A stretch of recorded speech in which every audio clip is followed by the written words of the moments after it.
चलो देखो, next chapter हमें क्या करना है, शुरू करना है कैपेसिटर। नेक्स्ट चैप्टर हमें क्या करना है, शुरू करना है कैपेसिटर। पढ़ना है कि क्या होता है, कितना होता है, कैसे होता है, ये सारी चीजें। बट इसको शुरू करने से पहले मैं तुमको एक फिजिक्स का अगेन ओवरव्यू दे रहा हूं कि हमको क्या क्या पढ़ना और कैसे पढ़ना है, किस सीक्वेंस में पढ़ना है। क्योंकि जिस सीक्वेंस में हम कैपेसिटर पढ़ने वाले हैं उसी टाइप का सीक्वेंस हमारे पास रेसिस्टर के लिए आएगा और उसी टाइप का एक और सीक्वेंस आएगा इंडक्टर के लिए। पूरे फिजिक्स में सर्किट के 3 कंपोनेंट हम क्या करते हैं, पढ़ते हैं। बैटरी को अगर साइड रख दिया जाए, बैटरी भी एक सर्किट का कंपोनेंट है, तो उसके अलावा हमारे पास 3 कंपोनेंट हैं, एक कैपेसिटर, एक रेसिस्टर और एक इंडक्टर। अब इनको जो पढ़ने का तरीका रहेगा वो बिल्कुल एक जैसा है, लेकिन इनको पढ़ने का तरीका बिल्कुल एक जैसा है, एक ही टाइप से पढ़ना है। उसको क्या करना, ध्यान रखना है। क्या क्या पढ़ने वाले हैं हम, वो क्या कर रहे हैं, समझ रहे हैं। तो सबसे पहले मैं ओवरव्यू दे रहा कि कैसे पढ़ना है। और ये जो हम क्या कर रहे हैं, यहाँ पे ओवरव्यू ले रहे हैं, इस चीज का क्या करना है, ध्यान रखना है कि ऐसे ही ये क्या होगा, बार बार रिपीट होगा। तो जब तुमको समझ में आ जाएगा, जब तुमको सीक्वेंस पता चल जाएगा कि हाँ भाई ये किस टाइप से क्या हो रहा है, रिपीट हो रहा है, तो वो समझना थोड़ा सा इजी हो जाएगा। तुमको ये देखना कि भाई हम अभी क्या पढ़ रहे हैं, इसके बाद क्या पढ़ने वाले, ये चीजें क्या करना, कॉम्प्रिहेंड करना इजी हो जाएगा। तो ध्यान ये रखना है, ये चार्ट बार बार काम आएगा। जिस तरह से मैंने लगाया था एक चार्ज के लिए कि चार्ज रेस्ट में है तो इलेक्ट्रोस्टैटिक वाला चैप्टर आएगा, राइट। चार्ज अगर क्या आ जाएगा, मोशन में आएगा, यूनिफॉर्म मोशन में आएगा तो मैग्नेटिक इफेक्ट ऑफ करंट, और अगर एक्सीलरेटेड मोशन है तो इलेक्ट्रोमैग्नेटिक। तो उसी के बेसिस पे सारे चैप्टर पढ़ रहे हैं, उसी तरह से यहां पे हमें देखना है। सबसे पहला जो हम इलेक्ट्रिकल कंपोनेंट क्या करने वाले हैं, देखने वाले हैं, वो देखने वाले हैं क्या, कैपेसिटर। अब जब हम क्या करेंगे, कैपेसिटर देखेंगे, तो सबसे पहला हमें क्या करना है, ये देखना है कि भाई फॉर्मूला क्या आएगा। जो कैपेसिटर C आएगा वो किस फॉर्मूले में हमें सबसे पहली बार दिखेगा, तो वो हमें दिखेगा सबसे पहली बार Q is equal to CV में, है ना। कैसे आया, क्या आया, आज तो हम इसको प्रॉपर क्या करेंगे, सब कुछ डिस्कस भी करेंगे। पर ये समझना है, सबसे पहला फॉर्मूला आएगा Q is equal to CV, जहां पे ये C आएगा। और इस फॉर्मूले का जो C है वो क्या है, कांस्टेंट है। इसका मतलब हुआ कि जो कैपेसिटी है वो बाकी दोनों पे डिपेंड नहीं करता, बाकी दोनों इस पे डिपेंड जरूर करते हैं, है ना। हर चीज हम क्या करेंगे, रियलाइज कर लेंगे, बिल्कुल समझ में आ जाएगा कि ऐसा क्यों होता है। रटने वाला कंडीशन नहीं रहेगा, क्योंकि एग्जांपल अच्छे लेने वाले हैं। जब हम कैपेसिटर क्या कर लेंगे, पढ़ लेंगे, तो हम देखेंगे कि भाई कौन कौन से टाइप ऑफ कैपेसिटर हमारे सिलेबस में है, या क्या क्या हमको पढ़ना है। तो हम उसके बाद क्या करेंगे, देखेंगे टाइप्स। तो हमें समझ में आएगा कि हमारे पास 2 टाइप के कैपेसिटर होंगे, एक होगा स्फेरिकल कैपेसिटर और दूसरे टाइप का कैपेसिटर हमें मिलेगा क्या, पैरेलल प्लेट कैपेसिटर। ये है हमारे सिलेबस में। जबकि सिलेंड्रिकल वगैरह जो कैपेसिटर होगा ये हमारे सिलेबस में नहीं। तो सिलेंड्रिकल कैपेसिटर के जो कैपेसिटेंस होंगी वो सब हमको पढ़ने की जरूरत नहीं है। फिर हम ये देखेंगे कि ठीक है यार, कैपेसिटी जो है, जो सॉरी फॉर्मूला जो है वो आया Q इक्वल टू CV, लेकिन कैपेसिटी बाकी दोनों पे डिपेंड नहीं करता, तो डिपेंड करता किस पे। तो हम यहां पे क्या करेंगे, देखेंगे कि फॉर्मूला क्या आता है। तो जैसे अगर हम मान लो पैरेलल प्लेट कैपेसिटर की बात करेंगे, तो हम ये देखेंगे कि कैपेसिटी की डिपेंडेंसी। तो हमें समझ में आएगा कैपेसिटर की डिपेंडेंसी आएगी यहां पे epsilon not KA divide by D, कि ये वो फैक्टर है जिसमें पैरेलल प्लेट कैपेसिटर की कैपेसिटी डिपेंड करती है। स्फेरिकल के लिए जैसे अगर देखिए, तो आज हम देखेंगे 4 पाई एप्सिलॉन नॉट R आता है। तो ये हमें समझ में आएगा कि इन फैक्टर्स पे क्या होता है, कैपेसिटी डिपेंड करती है। जब हम कैपेसिटी क्या कर लेंगे, पढ़ लेंगे, तो इसके बाद हम पढ़ेंगे कॉम्बिनेशन, राइट। इसके बाद हम क्या करेंगे, पढ़ेंगे कॉम्बिनेशन। जब कॉम्बिनेशन पढ़ेंगे तो वहां पे हमें समझ में आएगा 2 टाइप के कॉम्बिनेशन होगा, एक होगा सीरीज और एक होगा पैरेलल। सीरीज कॉम्बिनेशन हमारे पास सीधा सीधा है कि भाई 1 अपॉन कैपेसिटी जो आएगा सीरीज में वो आता है 1 upon C1 plus 1 upon C2।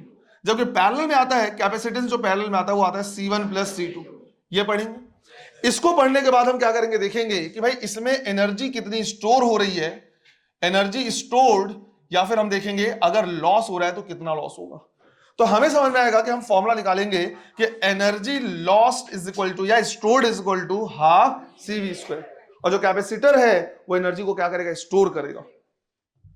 जिस सीक्वेंस में यहां पे हमने क्या किया है, कैपेसिटर पढ़ा है, बिल्कुल सेम सीक्वेंस जब हम करंट इलेक्ट्रिसिटी शुरू करेंगे तो वहां पे पढ़ेंगे किसके लिए, रेसिस्टर के।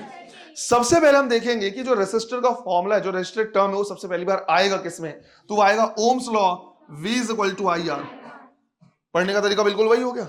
जो R है वो इस फॉर्मूले का क्या है, कांस्टेंट है। मतलब ये दोनों इस पे तो डिपेंड करेंगे, पर R बाकी दोनों पे डिपेंड नहीं करेगा। इस चीज का ध्यान रखना, है ना। ये जो है वो दोनों फैक्टर्स पे डिपेंड नहीं करेगा। फिर हम देखेंगे यहां पे, तो यहां पे टाइप जैसा कुछ होता नहीं है। जो भी वायर होगा उन सबका क्या होगा, एक ही टाइप है, सबके सब क्या होंगे, रेसिस्टेंस होंगे। अब हमने देखा कि भाई ये इन पे डिपेंड नहीं कर रहा है, तो हमें पता करना पड़ेगा किस पे डिपेंड करेगा। तो हम वहां पे क्या करेंगे, फॉर्मूला देखेंगे, rho L by A, resistivity पे, लेंथ पे, क्रॉस सेक्शन, ये इन पे डिपेंड करेगा। इनसे रेशियंस क्या हो जाएगा, चेंज हो जाएगा। फिर हमें वहां पे देखना पड़ेगा क्या, कॉम्बिनेशन। तो कॉम्बिनेशन हम देखेंगे कि अगर हम सीरीज में जोड़ रहे हैं तो वो जाएगा R1 plus R2 plus R3 ऐसे, और अगर पैरेलल में जोड़ेंगे तो 1/r is equal to 1/r1 plus 1/r2 ऐसे जुड़ेगा। वहां भी कॉम्बिनेशन देखेंगे। उसके बाद हम ये भी देखेंगे कि कहीं पे अगर कोई रेसिस्टर है तो उसकी वजह से एनर्जी कितना लॉस हो रहा है। सिंस रेसिस्टर जो है वो फ्रिक्शन का इक्विवेलेंट है और एनर्जी हमेशा क्या कराएगा, लॉस ही कराएगा। तो यहां पे एनर्जी क्या होगा, लॉस होगा, और वो हमें समझ में आएगा कि हीट एनर्जी लॉस होगा किसके बराबर, I² RT के बराबर। तो अगर तुम देखो तो बिल्कुल इसी सीक्वेंस में पढ़ेंगे, जिस सीक्वेंस में आज हम कैपेसिटर क्या करने वाले, पढ़ने वाले हैं, जितने भी क्लास में कंप्लीट हो, बिल्कुल उसी सीक्वेंस में हम क्या करेंगे, रेसिस्टेंस के बारे में पढ़ेंगे। तो बिल्कुल पता होना चाहिए कि हम अभी कहां पे हैं और क्या पढ़ने वाले हैं, है ना। तो अगर तुमको ओवरव्यू पता चल जाएगा तो काफी चीजें क्या हो जाती है, आसान हो जाती है। इसी तरह से तीसरा हम अपना सर्किट का कंपोनेंट पढ़ने वाले, क्या, इंडक्टर। सबसे पहले हम क्या करेंगे, देखेंगे इंडक्टर। अब हम देखेंगे कि भाई इंडक्टर सबसे पहली बार फॉर्मूले में आएगा कहां, तो वो फॉर्मूला हमारे पास होगा phi is equal to Li या phi is equal to Mi, right. Self inductance या म्यूचुअल इंडक्टेंस हो सकता है। अब इस फॉर्मूले का ये क्या है, कांस्टेंट है, मतलब ये जो है इन पे डिपेंड नहीं करते, बाकी ये जो है इस पे डिपेंड करेगा। फिर हम देखेंगे कितने टाइप के, तो अलग अलग टाइप के हो सकते हैं, राइट। सोलेनॉइड टाइप का हो सकता है, रिंग टाइप का हो सकता है, अलग अलग टाइप। म्यूचुअल इंडक्शन या इंडक्शन क्या है, एक दूसरे में इंड्यूस करना। पर हमारे सिलेबस में जो है वो सिर्फ और सिर्फ क्या है, सोलेनॉइड टाइप का इंडक्टर, राइट। ये हमारे क्या है सिलेबस में। रिंग टाइप के भी इंडक्टर हो सकते हैं, ये इसमें इंड्यूस कर सकता है, पर ये सारी चीजें हमारे सिलेबस में नहीं है। तो हम देखेंगे सोलेनॉइड टाइप का है, इसको हमको क्या करना है, पढ़ना है। हमने यहां पे देखा कि ये जो है बाकी फैक्टर्स पे डिपेंड नहीं करता, तो हमें ये भी निकालना पड़ेगा किस पे डिपेंड करता है, किसी पे तो डिपेंड करता होगा। तो अगर सोलेनॉइड टाइप के लिए देखें जो हमारे सिलेबस में है, तो उसके लिए हम क्या करेंगे, देखेंगे कि इंडक्टर डिपेंड करता है म्यू नॉट N² LA, इस तरह का फॉर्मूला आएगा, जहां पे N है number of turns per unit length, ये है लेंथ ऑफ द सोलेनॉइड, और ये क्रॉस सेक्शन एरिया, ये डिपेंड करेगा। इससे हम क्या कर सकते हैं, निकाल सकते हैं कि सेल्फ इंडक्टेंस या इंडक्टेंस कितना होगा। फिर उसी तरह से हम क्या करेंगे, यहां भी कॉम्बिनेशन देखेंगे, राइट। यहां भी क्या करेंगे, कॉम्बिनेशन देखेंगे। अब इंडक्टर का जो कॉम्बिनेशन होता है वो रेसिस्टेंस की जैसा होता है। 4 कॉम्बिनेशन तो फिजिक्स में पढ़ने हैं, स्प्रिंग का, कैपेसिटर का, रेजिस्टेंस का और इंडक्टर का। तो स्प्रिंग का कॉम्बिनेशन और कैपेसिटर का कॉम्बिनेशन सेम था, देखो वहां भी आया था, सीरीज में जोड़ने से नेट वैल्यू कम हो जा रही, और इन दोनों का क्या है, सेम है। मतलब यहां पे भी हम क्या करेंगे, जब सीरीज में जोड़ेंगे तो कितना आएगा, L1 plus L2 plus L3 ऐसे, और पैरेलल में अगर देखेंगे तो 1/L is equal to 1/L1 plus 1/L2। फिर जब हम क्या कर लेंगे, कॉम्बिनेशन देख लेंगे, तो हमें यह भी देखना है कि इंडक्टर में कितना एनर्जी स्टोर हो सकता है। इंडक्टर दोनों काम कर सकता है, एनर्जी स्टोर भी कर सकता है और दे भी सकता है, दोनों काम करेगा। कितना, तो वो एनर्जी देता है कितना, ½ Li²। ये तुमको पता होना चाहिए। सिंस हमने क्या किया है, सर्किट का पहला कंपोनेंट शुरू किया है, तो इसी टाइम पे मैं तुमको बता दे रहा, सिंस ड्रॉपर का बैच है, तुमने ये सारी चीजें एक बार क्या किया, पढ़ा हुआ है, इसलिए 12th वालों को ये नहीं बता सकते क्योंकि उनको पता ही नहीं कि इंडक्टर क्या होता है, कैसे पढ़ना है। तो ये तुम्हारे लिए क्या है, एक फिजिक्स में पूरा का पूरा ओवरव्यू है कि बिल्कुल इस सीक्वेंस में हम पढ़ेंगे, चाहे हम कुछ भी क्या करें उठाएं। सीक्वेंस हमारा ये रहेगा, कुछ में क्वेश्चन टफ बनेंगे, कुछ में इजी बनेंगे, कुछ में टाइम ज्यादा लग सकता है, कुछ में कम लग सकता है, बट तुमको हर एक मोमेंट पे तुमको पता होना चाहिए कि क्या पढ़ रहे हैं और इसके बाद क्या पढ़ने वाले हैं। समझ में आ रहा है? ये वो तुम्हारे लिए सबसे इंपॉर्टेंट पॉइंट हो गया, जो आगे जाके सर्किट के लिए क्या होगा, काफी यूजफुल होगा, सर्किट के लिए बहुत यूजफुल है। इसको पूरा नोट कर लेना है। कैपेसिटर हमने अभी शुरू नहीं किया है, अब कर रहे हैं, पहले इसको नोट करो। चलो देखो, अब हमें क्या करना है, शुरू करना है कैपेसिटर। सबसे पहले क्या करना है, कैपेसिटर का डेफिनेशन क्या है ये लिखना है। डेफिनेशन इंपॉर्टेंट है, इससे एक क्वेश्चन हम क्या करेंगे, सॉल्व करेंगे। डेफिनेशन लिखना है, a system of two conductors, a system of two conductors having equal and opposite charge, a system of two conductors having equal and opposite charge and separated by an insulator, is called capacitor, इस definition के हर point को, हर line को क्या करना है, तुमको ध्यान रखना है कि पहला तो क्या होना चाहिए, कंडक्टर होना चाहिए। फिर उसमें इक्वल एंड अपोजिट चार्ज होगा। अगर इक्वल चार्ज है बट अपोजिट नहीं है तो सिस्टम कैपेसिटर नहीं कहलाएगा। और सबसे मेन बीच में क्या होना चाहिए, इंसुलेटर होना चाहिए, राइट। बीच में या तो वैक्यूम हो या तो एयर हो या कोई और इंसुलेटर हो, तब ये सिस्टम क्या कहलाएगा, कैपेसिटर। बट इसमें कभी कभी हम ऐसा मान लेते हैं कि जो दो कंडक्टर है उसका दूसरा पार्ट इंफिनिटी पे रखा हुआ है। तो अगर दूसरा पार्ट इंफिनिटी पे रखा हुआ है तो सिर्फ और सिर्फ एक कंडक्टर जिसमें चार्ज हम क्या कर सकते हैं, रख सकते हैं, उसको भी कैपेसिटर की तरह ट्रीट कर लेते हैं। तो अगली लाइन में हमको क्या करना है, लिखना है sometimes a single conductor sometimes a single conductor can also be considered as a capacitor, considering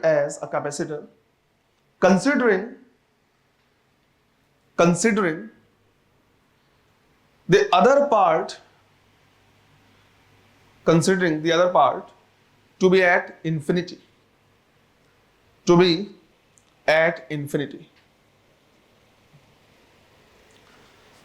चलो देखो, तो लेट्स अज्यूम कि हमारे पास क्या है, किसी टाइप का कोई कंडक्टर है। अब जैसे जैसे हम इसमें क्या करते जाएंगे, चार्ज रखते जाएंगे, क्योंकि जो कैपेसिटी का मतलब हो गया, ये हो गया चार्ज स्टोरिंग कैपेसिटी, कि कितना चार्ज क्या कर सकता है, स्टोर कर सकता है। अब जैसे जैसे हम इस पे चार्ज रखते जाएंगे वैसे वैसे इसका पोटेंशियल भी क्या होता जाएगा, बढ़ता जाएगा, राइट। या तो हम बोलेंगे जैसे जैसे पोटेंशियल बढ़ता जाएगा वैसे वैसे इसमें जो स्टोर्ड चार्ज है वो भी क्या होता जाएगा, बढ़ता जाएगा। तो हम लिखेंगे चार्ज डायरेक्टली प्रोपोर्शनल किसके, पोटेंशियल के, राइट। चार्ज जो है वो डायरेक्टली प्रोपोर्शनल पोटेंशियल के, मतलब पोटेंशियल अगर बढ़ा तो चार्ज बढ़ेगा, या उल्टा कह सकते हैं कि चार्ज बढ़ा तो पोटेंशियल भी क्या होगा, ज्यादा होगा। और जब प्रोपोर्शनैलिटी साइन हटाते हैं तो क्या लगाते हैं, कांस्टेंट लगाते हैं, और जहां पे जो सी है यही कहलाता है क्या, कैपेसिटेंस, यही कहलाता है कैपेसिटेंस। अगर हम इसके यूनिट की बात करें तो जो यूनिट होता है वो होता है क्या, फैरेड। बट एक चीज का ध्यान रखना है कि जो 1 फैरेड यूनिट है ये बहुत बड़ी यूनिट है। हम इस चीज से अंदाजा लगा सकते हैं कि जब हम अर्थ को एक कैपेसिटर की तरह ट्रीट करते हैं, एक स्फेरिकल कैपेसिटर की तरह, और जब वैल्यू कैलकुलेट करते हैं, अभी करके भी देखेंगे, तो अर्थ की कैपेसिटी कैलकुलेटेड वैल्यू, एक्चुअल की बात नहीं कर रहे, एक्चुअल तो इन्फिनिटी है, पर कैलकुलेटेड वैल्यू जो आता है स्फीयर कंसीडर करके वो आता है 711 माइक्रोफैरेड। इमेजिन करो अर्थ को एक कैपेसिटर की तरह अगर मान लो और इसके रेडियस को हम क्या करें, उससे ट्रीट करके निकालें तो 711 माइक्रोफैरेड में आता है। तो माइक्रोफैरेड में अगर इतने बड़े कैपेसिटर की कैपेसिटी आ रही है, इसका मतलब फैरेड जो है वो क्या है, बहुत बड़ी यूनिट। मतलब जब जब हम क्या करेंगे, कैपेसिटेंस वगैरह देखेंगे, माइक्रो में, नैनो में या पीको फैरेड की वैल्यू तुमको मिलेगी। अब यहां भी एक चीज समझ में आता है कि भाई अगर हम क्या करें, देखें तो जो चार्ज है वो वोल्टेज पे डिपेंड कर रहा है। यहां से हम सी को लिख सकते हैं क्या, Q डिवाइड बाई V।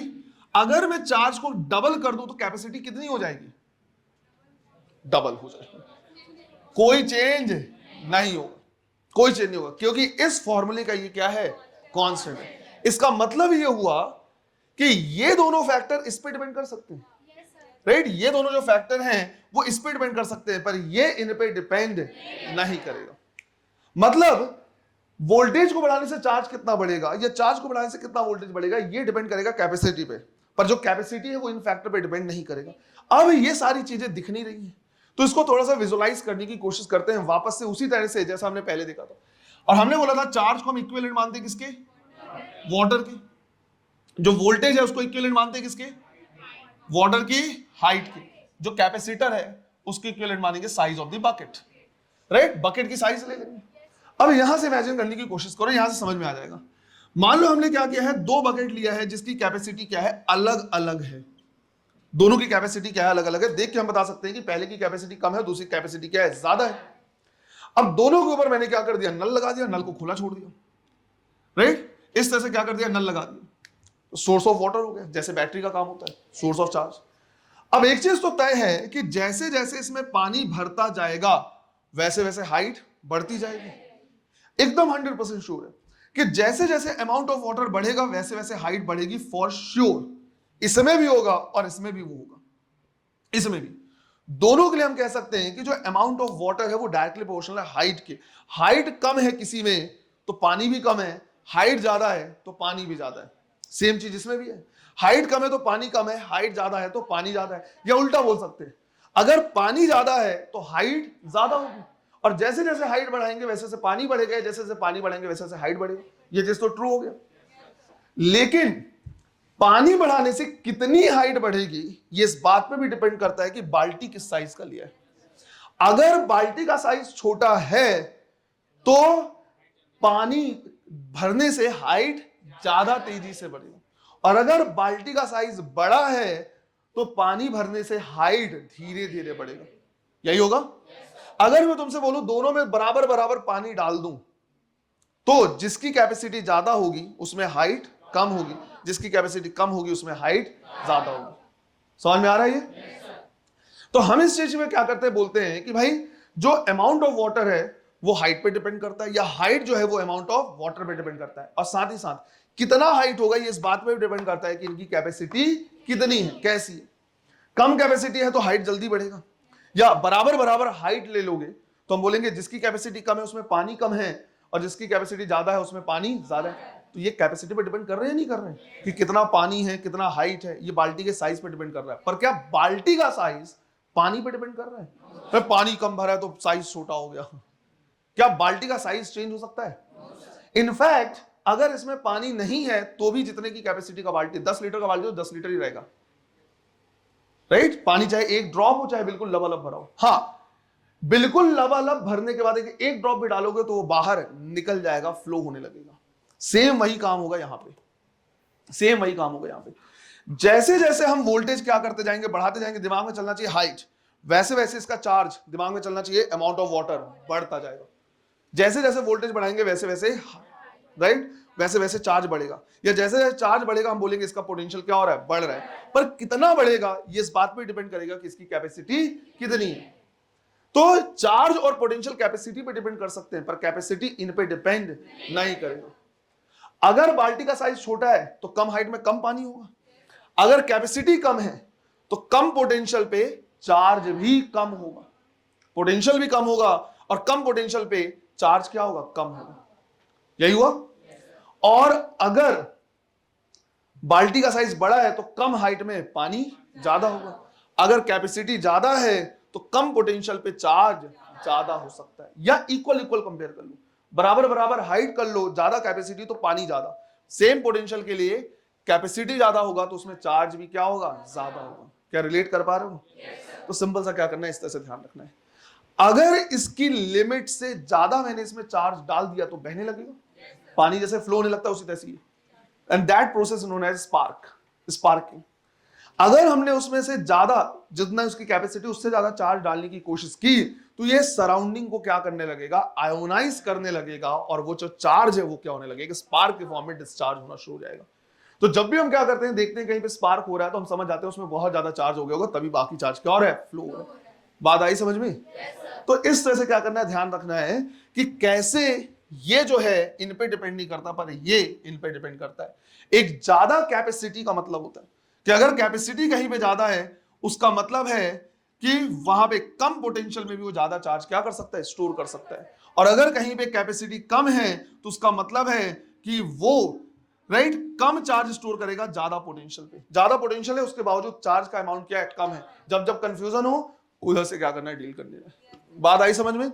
इस तरह से क्या करना है, कॉन्सेप्ट को पहले पकड़ना है, क्योंकि जो चीज नहीं समझ में आ रहा है, जो चीज नहीं दिख रहा है, उसको एक बार विजुअलाइज कर लो, चीजें आसान हो जाएंगी। क्लियर है ये? हाँ, कैपेसिटी किस पे डिपेंड करेगा वो हम क्या करेंगे, बाद में देखेंगे, है ना। बाल्टी की कैपेसिटी किस पे डिपेंड करेगा हम बाद में देखेंगे। जैसे हम बता सकते हैं कि भाई वॉल का साइज कितना है, एरिया कितना है, ये सारी चीजों पे डिपेंड करता है, पानी पे तो डिपेंड नहीं करता ना। उसी तरह से हम बाद में क्या करेंगे, देखेंगे कैपेसिटी किन पे डिपेंड करता है। पर पहले क्या करना है, इसको नोट कर लेना है। करो, नोट करो इसे। फिर हमें क्या करना है, ये देखना है कि ठीक है कैपेसिटी को हमने क्या कर लिया, निकाल लिया कि किस फॉर्मूले में आ रहा है, बट हमें देखना है किस किस टाइप के कैपेसिटर है और उनकी कैपेसिटी किस में डिपेंड करती है। तो कैपेसिटर अलग अलग टाइप के हो सकते हैं, पर हमारे सिलेबस में दो टाइप के हैं, एक है स्फेरिकल और दूसरा है पैरेलल प्लेट। अब एक चीज का ध्यान रखना, स्फेरिकल भी यहाँ पे जो पढ़ रहे हैं वो क्या कर रहे हैं, सिंगल स्फीयर पढ़ रहे हैं, पर डबल स्फीयर को, दो कंसेंट्रिक स्फीयर हूं, उसकी कैपेसिटी हमने इलेक्ट्रोस्टैटिक में निकाली हुई है। अर्थिंग के टाइम पे, अर्थिंग के टाइम पे हमने ये निकाला कि अगर अंदर वाले को अर्थ कर दिया जाए तो कैपेसिटी कितनी होगी, और बाहर वाले को अर्थ कर दिया जाए तो कैपेसिटी कितनी होगी। अगर कहीं पे तुमको सिलेंड्रिकल कैपेसिटर वगैरह दिया हो तो उसको इग्नोर करना है, एनसीईआरटी में नहीं है, सिलेबस में नहीं है, उसको नहीं पढ़ना है। तो सबसे पहले हम क्या कर रहे हैं, अभी देख रहे हैं स्फेरिकल कैपेसिटर। सिंपल सा है हमारे पास, एक स्फीयर है तो ये भी चार्ज क्या कर सकता है, स्टोर कर सकता है। कितना चार्ज स्टोर करेगा, कितनी कैपेसिटी होगी, वो हम चेक करेंगे। तो लेट्स से हमने मान लिया रेडियस कितना है r, इसमें चार्ज हमने दिया q और इसका पोटेंशियल हो गया कितना v। अब हमने पोटेंशियल क्या करना है सीखा है कि भाई पोटेंशियल अगर हम लिखें और कंडक्टर है तो सारे के सारे चार्ज चाहिए सॉलिड हो चाहे हॉलो रहेगा कहाँ, इस सरफेस पे ही रहेगा। तो इसको हम लिख सकते हैं क्या, KQ डिवाइड बाई r, या फर्दर चाहे तो लिख सकते हैं Q divide by 4 pi epsilon not into r। यहां से हम क्या कर सकते हैं, Q बाई V का रेशियो निकाल सकते हैं। अगर Q बाई V का रेशियो लेंगे तो दूसरे साइड हमारे पास वैल्यू बचेगी कितनी, 4 पाई एप्सिलॉन नॉट r, और Q बाई V के रेशियो को ही कैपेसिटी हम कह सकते हैं। तो इस टर्म को ही हम क्या कर दे रहे हैं, रिप्लेस कर दे रहे हैं कैपेसिटी से। तो कैपेसिटेंस आएगा कितना, 4 पाई एप्सिलॉन नॉट। तो काफी सिंपल सा फॉर्मूला आता है, सिंपल हम क्या कर सकते हैं, निकाल सकते हैं कि भाई जो कैपेसिटी है वो सीधा डिपेंड कर रहा है किस पे, r पे, रेडियस पे। तो अगर रेडियस सेम है तो कैपेसिटी सेम होगी, रेडियस ज्यादा बड़ा है तो कैपेसिटी भी क्या होगी, बड़ी होगी। और रही बात 4 पाई एप्सिलॉन नॉट की, तो 4 पाई एप्सिलॉन नॉट की वैल्यू हमको पता है कितना, 1/9 × 10⁹ यूनिट, ऐसे निकाला सकता है। जैसे मैंने ये देखा कि यार अगर बस मुझे रेडियस पता चल जाए तो मैं क्या कर सकता हूं, कैपेसिटी निकाल सकता हूं, कैपेसिटी निकाल सकता हूं। तो मैंने सोचा कि अगर मैं अर्थ को भी एक स्फेरिकल कैपेसिटर की तरह ट्रीट कर लूं और मैं उसकी कैपेसिटी कैलकुलेट करूं तो कितनी आएगी, कैलकुलेटेड वैल्यू में निकाल रहा हूं, राइट। तो हम यहां पे क्या कर रहे हैं, निकाल रहे हैं calculated value of capacitance for earth, right. तुम चाहो तो ब्रैकेट में भी लिख सकते हो कि हम क्या कर रहे हैं, इसको एक स्फेरिकल कैपेसिटर की तरह ट्रीट कर रहे हैं। तो बस रेडियस की वैल्यू हमें पता होनी चाहिए, वो है कितना, 6400 किलोमीटर, बाकी सब टर्म पता है। हमने कैलकुलेट किया और कैलकुलेट जब किया तो ये आया 711 माइक्रोफेरेड। ये हमने अभी कैलकुलेट करके इसलिए रख लिया है क्योंकि क्वेश्चन कई बार आया हुआ है, हम नहीं चाहते कि एग्जाम के टाइम में बार बार हमको कैलकुलेशन करना पड़े। तो 711 माइक्रोफेरेड आता है। दिक्कत क्या है, दिक्कत यह है कि जैसे हम क्या करेंगे, डिफाइन करेंगे कि 711 माइक्रोफेरेड, वैसे ही एक ठप्पा लग गया कि हाँ अर्थ की फिक्स्ड कैपेसिटी है। अगर हम इससे क्या करेंगे, निकालेंगे, तो इससे ठप्पा लग गया, ये फिक्स्ड हो गया कि अर्थ की एक कैपेसिटी फिक्स्ड है, और जिसकी कैपेसिटी फिक्स्ड होगी वो भर भी तो सकता है। जन्म जन्मांतर से ना जाने कितने बार जो लाइटनिंग प्रोसेस हो रहा है, कितनी बिजलियां गिर रही हैं, और बिजली जो है उसमें हर जगह पे चार्ज होता है। अगर तुम उसको भी हटा दो तो हम लोग के घर में जितने भी सॉकेट्स होते हैं, जितने भी तुम कमरे में सॉकेट्स देख लो, उसमें 3 स्तर होता है, लाइव, न्यूट्रल और ये होता है क्या, अर्थ। इसका काम सीधा सीधा ये होता है कि अगर हमारे डिवाइस वगैरह में इन किसी तरीके से कोई चार्ज आ जाए तो वो उसके थ्रू सीधा अर्थ में चला जाए। इससे कोई कनेक्शन नहीं होता, इससे से एक वायर निकला होता है और वो नीचे अर्थ से लगा रहता है। इसका काम सिर्फ इतना ही होता है कि जो भी एक्स्ट्रा चार्ज डिवाइस में वो यहाँ से क्या फ्लो कर जाए अर्थ में, क्योंकि अगर फ्लो नहीं किया डिवाइस में और डिवाइस को अगर हम छुएंगे तो वो चार्ज हमारे अंदर फ्लो होगा, और चार्ज का फ्लो ही क्या कहलाता है, करंट। तो हमें झटका लग सकता है। तो इतने सारे हर जगह पे इतने वो मिलेंगे, सब वो चार्ज अर्थ में जाते रहते, इतना चार्ज आ रहा है। क्या तुमने कभी ऐसा क्या बोलते न्यूज सुना हुआ है कि क्या बोले अमेरिका में उधर पे बिजली गिरी और सिविक सेंटर से बिजली निकली?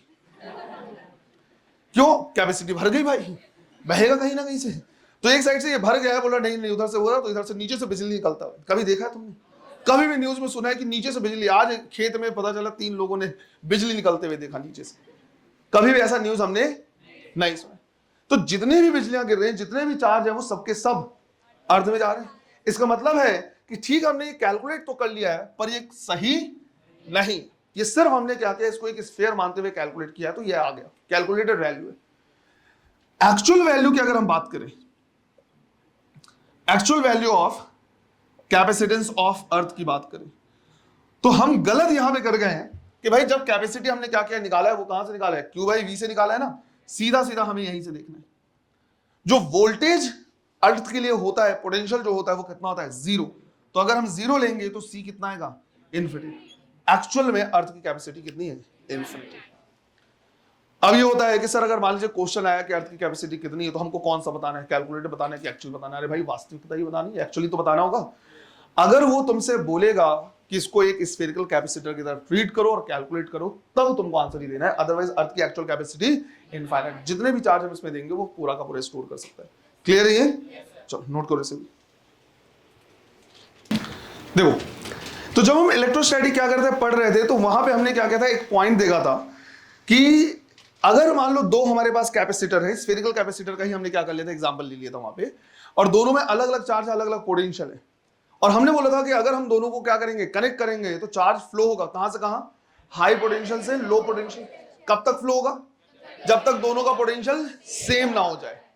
जिस टाइम पे पोटेंशियल सेम होगा, तो मैंने एक पॉइंट वहां पे लिखवाया था कि जरूरी नहीं है कि वो जो पोटेंशियल आ रहा है वो v1 प्लस v2/2 हो, मतलब वो एवरेज वैल्यू ऑफ पोटेंशियल हो, ऐसा जरूरी नहीं है। इसका कंक्लूजन ये भी निकलता है कि एक से जितना पोटेंशियल कम हुए दूसरे में उतना पोटेंशियल बढ़े, ऐसा जरूरी नहीं है।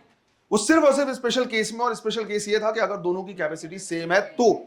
अब हमें जानना है कि अगर वो कॉमन पोटेंशियल जो है वो v1 प्लस v2/2 नहीं है तो होगा क्या, है ना, वो हमको क्या करना है, निकालना है। तो उसके लिए हम क्या कर रहे हैं, एग्जाम्पल जरूर स्फेरिकल कैपेसिटर का ले रहे हैं, बट अभी जो हम पढ़ रहे हैं वो सबके लिए ट्रू है, चाहे स्फेरिकल की बात करें चाहे पैरेलल प्लेट कैपेसिटर की बात करें। तो पहले हम क्या कर रहे हैं, यहां पे ले रहे हैं बिफोर कनेक्शन। पहले हम यहां पे ले रहे हैं बिफोर कनेक्शन। हमने यहां से जो क्या बोलते हैं इस कैपेसिटर लिया हुआ है, कैपेसिटर कैसा भी हो सकता है, वो लिया बिफोर कनेक्शन। लेट्स से हमने मान लिया कि भाई इसका रेडियस है R1 और इसका रेडियस है क्या, R2। रेडियस अलग अलग है तो कैपेसिटी दोनों की अलग अलग होगी। तो हमने कंसीडर कर लिया कि इसकी कैपेसिटी कितनी है C1 और इसकी कैपेसिटी कितनी है C2। हमने इसमें टोटल Q1 चार्ज रखा जिसकी वजह से इसका पोटेंशियल V1 हो गया, इसमें Q2 चार्ज रखा जिसकी वजह से इसका पोटेंशियल कितना हो गया, V2। ये हो गया बिफोर कनेक्शन, दोनों का वोल्टेज अलग अलग है। अब हमने दोनों को क्या कर दिया, कनेक्ट कर दिया। तो हम यहां पे क्या कर रहे हैं, देख रहे हैं आफ्टर कनेक्शन। अगर आफ्टर कनेक्शन की बात करें, जैसे ही दोनों को क्या करेंगे, कनेक्ट करेंगे, दोनों में जो चार्ज होगा वो क्या हो जाएगा, रीडिस्ट्रीब्यूट हो जाएगा। और कब तक, जब तक दोनों का पोटेंशियल सेम ना हो जाए। इनके रेडियस या कैपेसिटी में तो कोई फर्क पड़ना नहीं है भाई, पानी एक से दूसरे में चला जाए, दूसरे से पहले में आ जाए, क्या फर्क पड़ना है उसकी कैपेसिटी में, बाल्टी के, तो कोई फर्क नहीं पड़ना है, कैपेसिटी तो उतनी रहेगी। बट हाँ, हाइट अलग हो गया और पानी भी अलग अलग हो जाएगा, तो इसमें पोटेंशियल जो हो जाएगा वो सेम हो जाएगा। तो that is known as common potential. और अगर पोटेंशियल कॉमन हो गया है तो चार्ज चेंज हो जाएगा। तो इसमें मान लिया हमने Q1 डैश और इसमें हमने मान लिया कितना, Q2 डैश। मुझे क्या करना है, इसी कॉमन पोटेंशियल को निकालना है। इसी कॉमन पोटेंशियल को मैं क्या करना चाहता हूं, कैलकुलेट करना चाहता हूं। तो मैंने लिखा common potential is equal to total charge divide by total capacitance. Total capacitance, total charge तो हो गया कितना, Q1 plus Q2, but total capacitance जैसा कुछ नहीं होता, हमेशा इक्विवेलेंट कैपेसिटेंस निकालना होता है। समझो, कुछ क्वांटिटीज ऐसी होती हैं जो डायरेक्ट ऐड हो जाती है ना, क्वांटिटीज ऐड होती है, पर कुछ क्वांटिटीज ऐसी नहीं कि ऐड हो जाए। 30 degree temperature plus 30 degree temperature, ऐसा थोड़ी 60 डिग्री टेम्परेचर हो जाएगा, ऐसे कुछ चीजें ऐड नहीं होती है ना, ये डिपेंड करती है, वैल्यूज होती है, इंट्रिंसिक होती है, एक्सट्रिंसिक होती है। तो चार्ज तो दोनों ऐड हो जाएगा कि भाई Q1 प्लस Q2 हो गया, पर टोटल कैपेसिटेंस जैसा ऐसा नहीं होता कि दोनों को डायरेक्ट ऐड ही कर दो, यहां पे होता है इक्विवेलेंट कैपेसिटेंस। अब अगर तुमने इक्विवेलेंट कैपेसिटेंस थोड़ा तो पढ़ा ही है, तो ये तुमको पता है कि भाई इक्विवेलेंट कैपेसिटेंस इस बात पे डिपेंड करता है कि दोनों को सीरीज में जोड़ा हुआ है या पैरेलल में जोड़ा हुआ है, दोनों सीरीज में कनेक्टेड है या पैरेलल में कनेक्टेड है। अब यहां पे मुझे जानना होगा, अगर सीरीज में जुड़े होंगे तो याद करो C1 C2 divide by C1 plus C2 होगा, और पैरेलल में होगा तो C1 प्लस C2, इतना तो याद होगा, है ना, हालांकि हम डिराइव करेंगे पर इतना हमको थोड़ा सा यूज करना पड़ेगा। अब मुझे बताओ कि दोनों किस में कनेक्टेड है।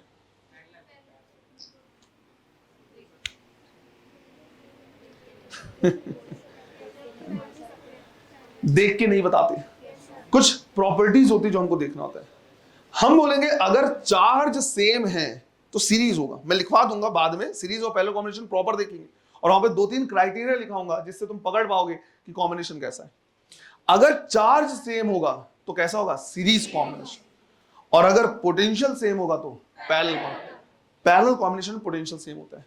और हम टर्म ही बोल रहे हैं कॉमन, मतलब दोनों में पोटेंशियल क्या है, सेम है। और अगर दोनों पोटेंशियल सेम है मतलब हम मान सकते हैं कि दोनों पैरेलल कॉम्बिनेशन, और पैरेलल कॉम्बिनेशन कैसे लिखते हैं, C1 प्लस C2, इसलिए मैं यहां पे C1 प्लस C2 लिख सकता हूं। पर इस चीज का ध्यान रखना, ऐसा नहीं कि total capacitance C1 plus C2 ही होता है, जस्ट बिकॉज ऐसा था, कॉमन पोटेंशियल की बात कर रहे हैं इसलिए हमने C1 प्लस C2 लिखा। तो फॉर्मूला आ गया Q1 plus Q2 divide by C1 plus C2, ये आ जाएगा कॉमन पोटेंशियल। हम चाहे तो इसी को क्या कर सकते हैं, अलग तरीके से भी लिख सकते हैं। Q1 की वैल्यू को लिखा जा सकता है C1V1, इसे C2V2 divide by C1 plus C2, common potential इस तरह से आएगा। इस तरह से हम क्या करते हैं, देते हैं कॉमन पोटेंशियल। हाँ, अगर ऐसा होता कि C1 और C2 बराबर हो जाए, स्पेशल केस है, कंडीशन लग गया कि C1 और C2 क्या हो जाए, बराबर हो जाए, तो यहां पे लिखेंगे CV1, यहां पे लिखेंगे CV2, C कॉमन आ जाएगा, यहां पे C plus C 2C cancel होगा, क्या आ जाएगा V1 प्लस V2, और नीचे में बच गया 2। तब सिर्फ कॉमन पोटेंशियल आएगा V1 plus V2 by 2 which is average value. समझ में आया? सिर्फ और सिर्फ स्पेशल केस में। अच्छा, इसी फॉर्मूले को मैं स्फेरिकल कैपेसिटर के लिए थोड़ा सा चेंज कर सकता हूं। तो अभी तक हमने जो पढ़ा है वो सबके लिए क्या है, सेम है, चाहे पैरेलल प्लेट की बात करें चाहे स्फेरिकल की बात करें। अभी जो मैं फॉर्मूला निकाल रहा हूं वो स्फेरिकल कैपेसिटर के लिए। स्फेरिकल कैपेसिटर में C1 की वैल्यू को हम 4 पाई एप्सिलॉन नॉट R1 लिख सकते हैं, इसको 4 पाई एप्सिलॉन नॉट R2 लिख सकते हैं। तो यहां से 4 पाई एप्सिलॉन नॉट कॉमन आएगा, ऐसे नीचे से भी कॉमन आएगा, क्या हो गया, कैंसिल। तो हमारे पास कॉमन पोटेंशियल का सीधा फॉर्मूला आया R1V1 plus R2V2 divide by R1 plus R2। In case कभी रेडियस वगैरह देकर और पोटेंशियल वगैरह देकर कॉमन पोटेंशियल पूछ ले तो कैपेसिटर वगैरह कैपेसिटेंस या चार्ज कैलकुलेट करने की जरूरत ही नहीं है, सीधा R1V1 से आ जाएगा। कैपेसिटर देके पूछा है, इससे चार्ज देके पूछा है, सीधा चार्ज डिवाइड बाय कैपेसिटेंस लिख लेंगे। क्लियर है ये? एक चीज और, रीडिस्ट्रीब्यूट होने के बाद दोनों बाल्टी में पानी अलग अलग हो जाएगा। मुझे जानना है कितना कितना पानी, मतलब मुझे जानना है कि आफ्टर रीडिस्ट्रीब्यूशन कितना कितना चार्ज हो जाएगा। तो अगर हम क्या करें, Q1 डैश निकालें तो हम बोलेंगे उसकी खुद की कैपेसिटी मल्टीप्लाइड बाय जो भी उसका पोटेंशियल है, तो C1 इंटू वी कॉमन। इसी तरह से Q2 डैश अगर हम निकालें तो निकालेंगे C2 into we common. Calculate करने के बाद हम ये भी वेरीफाई कर सकते हैं कि हमारा आंसर सही आया है या नहीं आया है, और वो यूज कर सकते हैं कंजर्वेशन ऑफ चार्ज से। हम बोलेंगे देखो दो बाल्टियां ली थी, अलग अलग पानी था, अलग अलग हाइट था, थोड़ी देर के बाद हाइट सेम हो गया, है ना, हाइट सेम हो गया, हाइट सेम हो गया, लेकिन पानी तो टोटल अभी भी उतना ही रहेगा, है ना। पानी भले एक दूसरे में चला जाए पर ओवरऑल पानी तो उतना ही रहेगा, बिल्कुल सीधा से ओवरऑल चार्ज भी उतना ही रहेगा। तो हम यहां पे क्या कर सकते हैं, वेरीफाई कर सकते हैं किससे, कंजर्वेशन ऑफ चार्ज से, कि भाई जितना शुरू में था Q1 प्लस Q2 और फाइनल कितना Q1 dash plus Q2 dash, simple ऐसे। क्लियर? ये वेरीफाई कर सकते हैं कि हाँ हमारा आंसर सही आया है कि नहीं आया। एक दो क्वेश्चन भी करके देखते हैं, इसको नोट करो। चलो, यहां पे जो हमने कॉमन पोटेंशियल का क्या किया, फॉर्मूला लिखा है total charge divide by total capacitance. ये हर टाइप के कैपेसिटर के लिए क्या है, एप्लीकेबल है ना। क्वेश्चन लिखना है, two capacitors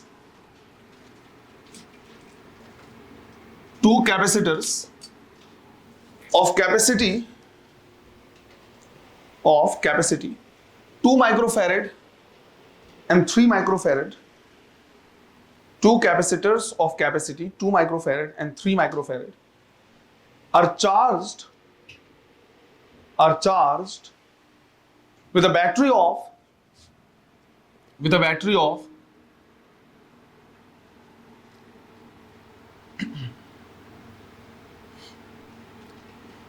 4 volt and 6 volt respectively. 4 volt and 6 volt respectively. Full stop. After charging,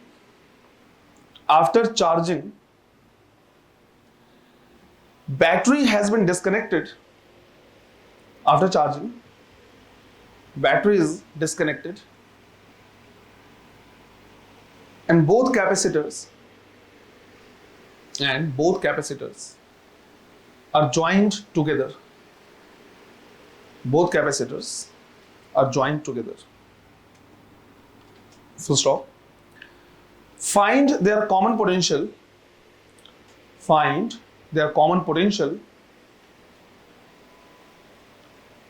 As well as charges on each capacitor.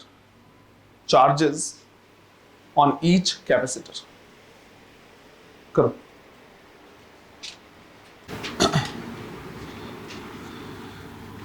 दोनों का जो पोटेंशियल है वो क्या है, अलग अलग है। जब दोनों को क्या करेंगे, कनेक्ट करेंगे, पूरा फुल कंप्लीटली चार्ज हो गया है ना, पूरा फुल चार्ज हो गया है, मतलब इतने पोटेंशियल हो गए। जब दोनों को कनेक्ट करेंगे तो कनेक्ट करने के बाद दोनों में क्या होगा, पोटेंशियल कॉमन हो जाएगा।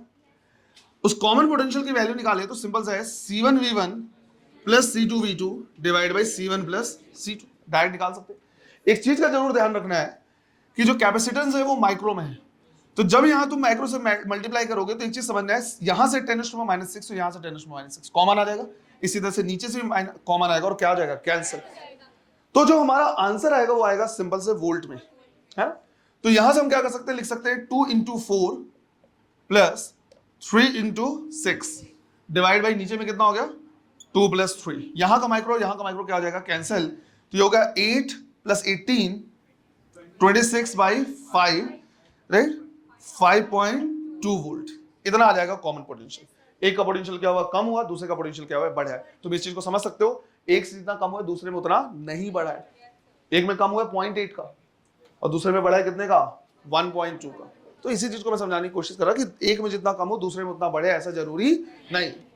फिर हम क्या करेंगे, निकालेंगे Q1 डैश, तो हम लिखेंगे C1 इंटू V कॉमन, तो हो जाएगा 2 इंटू 5.2, कितना हो जाएगा 10.4। अब ये ध्यान रखना, ये माइक्रो में है और ये वोल्ट में, सिंपल।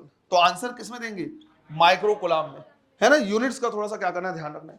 इसी तरह से Q2 डैश अगर निकाले तो C2 इंटू V कॉमन, तो इसको निकाल सकते हैं 3 इंटू 5.2, तो 15.6 माइक्रो कोलाम। कितना आ रहा है टोटल, जो चेक कर लो, क्योंकि अभी हमें ये भी चेक करना है कि सही की क्या गलत। तो दोनों को ऐड करें तो 25 ये हो गया और 0.4 0.6 ये हो गया, टोटल कितना 26 में। तो टोटल आ रहा है 26 micro coulomb after redistribution. Before redistribution अगर हम क्या करें, चेक करें, तो हम निकालेंगे Q1 प्लस Q2 की वैल्यू निकालें तो यहां से हो जाएगा 2 इंटू 4 प्लस 3 इंटू 6, तो ये हो गया 8 और ये 18, 26 माइक्रो कोलाम पहले भी था। तो पहले भी हमारे पास 26 माइक्रो कोलाम था, बाद में भी टोटल कितना है, 26 माइक्रो कोलाम है। मतलब हमने जो आंसर निकाला वो क्या है, सही है। जल्दी से नोट करो जिनसे नहीं बना। एक क्वेश्चन और लिखना है, two capacitors of capacity, two capacitors of capacity 8 microfarad and 12 microfarad, 12 microfarad contains 100 microcoulomb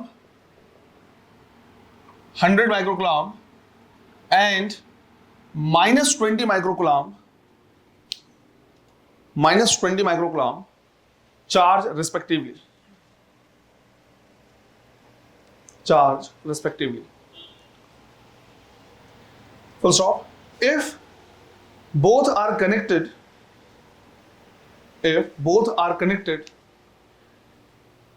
then find their common potential,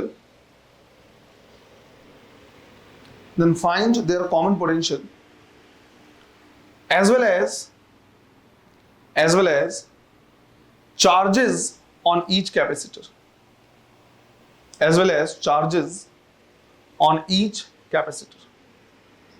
करो ये है ना। तो बिल्कुल सिंपल सा है। इस चीज का ध्यान रखना है कि यहां पे 100 माइक्रोकोलाम और यहां पे -20 है, तो जो नेट चार्ज है वो अभी कितना है, 80 माइक्रोकोलाम। होगा ये कि जैसे हम दोनों को क्या करेंगे, कनेक्ट करेंगे, इस 100 माइक्रोकोलाम से 20 माइक्रोकोलाम पहले इसमें जाएगा और इसको न्यूट्रलाइज कर देगा। और अगर न्यूट्रलाइज हो गया तो ये तो हो गया कितना, 0, बच गया कितना 80, वही रिडिस्ट्रीब्यूट होगा। इसी को पैरेलल प्लेट कैपेसिटर में कैसे क्वेश्चन फ्रेम करेगा समझ लो। पैरेलल प्लेट कैपेसिटर में इस तरह से क्वेश्चन फ्रेम करेगा, अभी हमने पढ़ा नहीं इसलिए मैंने क्वेश्चन यहां पे लिया नहीं है, कि एक पैरेलल प्लेट कैपेसिटर लिया है, उसको हमने इस तरह से क्या कर दिया है, एक बैटरी से ज्वाइन किया। दूसरा पैरेलल प्लेट लिया कैपेसिटर, उसको इस तरह से बैटरी से ज्वाइन कर दिया, है ना। लेट्स से इसकी कैपेसिटी दे दिया है 2 माइक्रोफैरेड, इसकी दे दिया 3 माइक्रोफैरेड, ये दे दिया 5 वोल्ट की बैटरी, ये 10 वोल्ट की बैटरी। ऐसे क्वेश्चन ऐसे फ्रेम करेगा कि आफ्टर चार्जिंग इसके नेगेटिव उसको साइड को, प्लेट को इसके पॉजिटिव साइड से क्या करेंगे, कनेक्ट करेंगे। तो अगर ऐसा हुआ कि एक के नेगेटिव प्लेट को दूसरे के पॉजिटिव प्लेट से कनेक्ट करोगे तो पहले चार्ज का न्यूट्रलाइजेशन होगा। पहले जो चार्ज होगा एक दूसरे को क्या करेंगे, न्यूट्रल करेंगे। फॉर एग्जांपल जब हम इसको क्या करेंगे देखेंगे तो इधर पे ये पॉजिटिव हो जाएगा, इधर पे नेगेटिव, इधर पे पॉजिटिव, इधर पे नेगेटिव। इसमें कितना चार्ज 10 माइक्रोकोलाम हो जाएगा, इसमें 30 माइक्रोकोलाम हो जाएगा, ऐसा होगा। अब अगर तुमने ऐसा किया कि भाई एक के नेगेटिव को दूसरे के पॉजिटिव के साथ ऐसे कनेक्ट कर दिया, तो इधर पे नेगेटिव है, इधर पे पॉजिटिव, इसका इधर पॉजिटिव है और इधर नेगेटिव है। ज्यादा चार्ज किसके पास है, 30 माइक्रोकोलाम, और इसके पास 10 माइक्रोकोलाम, बट अपोजिट है। तो इससे पहले क्या होगा, यहां पे जाएगा 10 माइक्रोकोलाम और इसको क्या कर देगा, न्यूट्रलाइज कर देगा, क्योंकि उसको नेगेटिव की तरह ट्रीट करेगा। तो ध्यान से ये क्या करना है, ध्यान ये रखना है कि जो क्वेश्चन हमने यहाँ पे डायरेक्ट ले लिया जिसमें माइनस लिख दिया है, उसी क्वेश्चन को पैरेलल प्लेट कैपेसिटर में ऐसे फ्रेम करेगा कि नेगेटिव प्लेट को पॉजिटिव के साथ हमने क्या कर दिया, कनेक्ट कर दिया है। तो जहां पे हम Q1 प्लस Q2 लिख रहे थे, अब वहां पे हम क्या लिखेंगे, Q1 माइनस Q2। समझ में आ रहा है। और रही बात यहां की, तो हम कॉमन पोटेंशियल निकालेंगे कितना, 100 माइनस 20, ये हो जाएगा माइक्रोकोलाम में, डिवाइड बाई टोटल 8 प्लस 12 और ये हो जाएगा माइक्रोफेरेड में। तो माइक्रो से माइक्रो वाला टर्म क्या हो जाएगा, कैंसिल। 80 डिवाइड बाई 20 कितना आ जाएगा, 4 वोल्ट, है ना। ये क्या करना है, ध्यान रखना है। और 4 वोल्ट आ गया तो हम Q1 डैश निकाल सकते हैं, तो उसको गया C1V कॉमन, तो ये हो जाएगा 8 इंटू 4 32, बट ये माइक्रो में था तो माइक्रो कुलाम लिखेंगे। Q2 डैश अगर हम लिखेंगे तो C2V कॉमन, ये हो जाएगा कितना, 12 इंटू 4 48 माइक्रो कुलाम। टोटल की अगर हम क्या करें, बात करें तो वापस से 80 माइक्रो कुलाम आएगा अगर इनको ऐड करेंगे। और पहले भी कितना था, टोटल 80 माइक्रो कुलाम था, मतलब हमने क्या किया, सही किया। क्लियर है ये सिंपल टाइप के क्वेश्चन होते हैं। इस क्वेश्चन को चाहे तो वो स्फेरिकल में पूछ सकता है या पैरेलल प्लेट में पूछ सकता है, ऐसे करके। क्लियर। कल की क्लास से हम क्या करेंगे, शुरू करेंगे पैरेलल प्लेट कैपेसिटर, क्योंकि अभी शुरू करने का कोई मतलब नहीं, सीक्वेंस ब्रेक होगा। तो पैरेलल प्लेट कैपेसिटर शुरू करेंगे और उसके लिए हम क्या करेंगे, देखिए बता दिया ना सीक्वेंस क्या है ना। Q इक्वल टू CV तो पढ़ लिया, टाइप ऑफ कैपेसिटर हमें देखना है और ये देखना है कि किन किन फैक्टर्स पे डिपेंड करता है। तो इसका तो हमने देख लिया 4 पाई एप्सिलॉन नॉट r सिर्फ रेडियस पे। दूसरा हम क्या करेंगे, कल देखेंगे पैरेलल प्लेट कैपेसिटर, फिर उसके बाद क्या देखेंगे, कॉम्बिनेशन, है ना। तो कॉम्बिनेशन में हमको टाइम लगेगा, वहां पे देखेंगे, चेक करेंगे अलग। क्लियर है ये, चलो थैंक यू।